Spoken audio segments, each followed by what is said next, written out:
Philippians chapter 2, verses 5 to 11, and we're looking at the presentation of the life and death of Jesus, who being in very nature God, did not consider equality with God something to be used to his own advantage. Rather, he made himself nothing.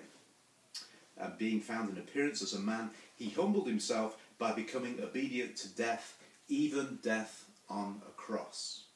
Now that last phrase is very important because Paul is underlining the fact that death on a cross was not just a normal kind of a death, it was the worst kind of death. It was the worst imaginable. It was the death reserved for somebody who had no rights at all. Now I visited Auschwitz in southern Poland several times, once with a rabbi and a company of Jewish students, and we prayed together next to the gas chamber.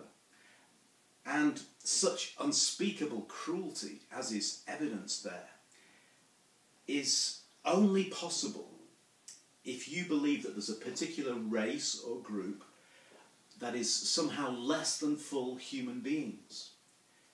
Because if you believe someone is worth little, or somebody is not much better than an animal, then you can make the decision that they need to be swept aside, like you might swat a fly that irritates you.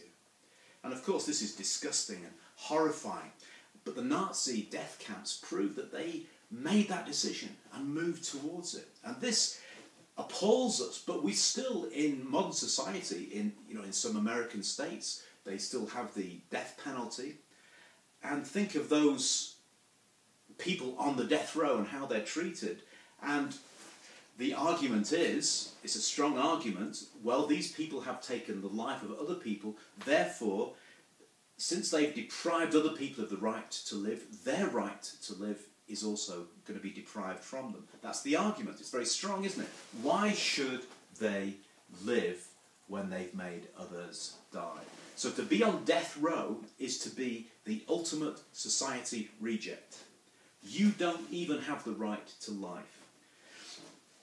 And that's what Jesus took on himself. Obedient to death, even death on a cross. He humbled himself out of obedience, even to death on a cross. He did it deliberately.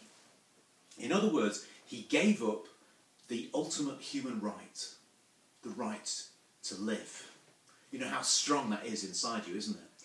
You think it's not sometimes, you think quite casually, but then when your blood is up, when life and death are in the balance, when you see your own child and you wonder whether they're going to live in an operation, then something comes up inside you. The right to life is very strong, very strong. And Jesus gave up that right for me, for you. But you've got to take that choice even further. To die on a cross wasn't merely an execution fit only for slaves and for non-Roman citizens. It was a death unfit for a man of God. Do you remember the verse in the Old Testament? Cursed is he who hangs on a tree or a cross.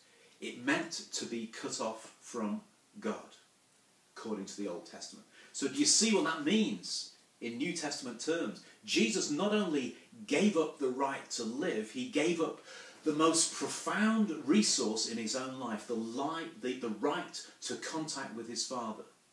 That's why he said, my God, why hast thou forsaken me? He gave up the right to equality with God. He gave up the right to humanness, right down and down and down. He utterly humiliated himself, taking upon himself the service of a slave, the death of a slave, and the total separation of everything that makes life worthwhile.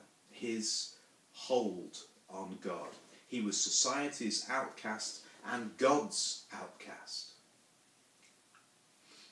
In Yoma, in India, in the Union Biblical Seminary, there's a courtyard that has a curious sculpture.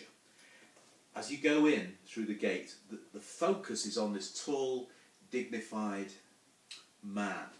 Someone who would be clearly identified as an important religious figure. And he's obviously worthy of respect because there at his feet, huddled up in a little fetal ball, is a slave.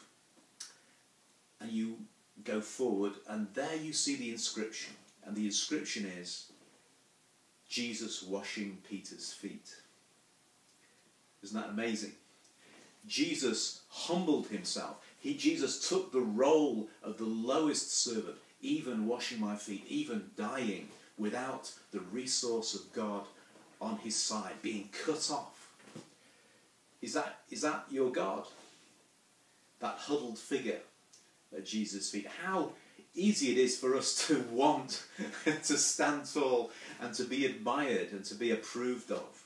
And Paul is telling the church here at Philippi, don't you stand on your rights.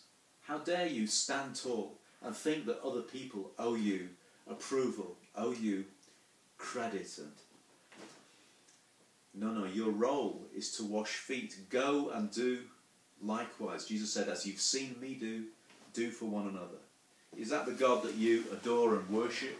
The one who gave up his rights completely?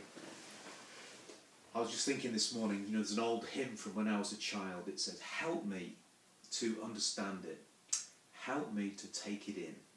What it meant to thee, the Holy One, to take away my sin. May God bless you today.